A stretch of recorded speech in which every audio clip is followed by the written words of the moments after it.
作為指數公司呢，我哋唔單止係同市場嘅持份者推出唔同嘅投資產品，更加重要咧係我哋可以點樣去透過大量嘅數據同埋我哋自己一個客觀嘅分析，去幫到投資者大眾去認識唔同嘅板塊、唔同嘅指數。如果銀行界咧24小時客戶服務啦，而家就多咗有 AI 有 chatbot 去幫你擋咗一陣先，咁變相其實係減省咗好多人力嘅，甚至乎係投資啊，其實 AI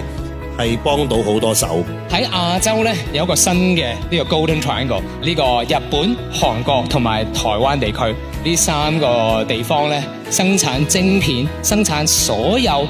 同 AI 所需要嘅呢啲最核心嘅零部件都非常非常之相關嘅，而呢3個地方其實都有好多個投資機會，可以值得留意一下。接下來我覺得非常非常還是值得關注的，就是哪一些企業可以把 AI 融入，並且看到未來是有商業價值以及長期的盈利的這樣子的一個方向的，我覺得這個會是未來比較值得關注的點。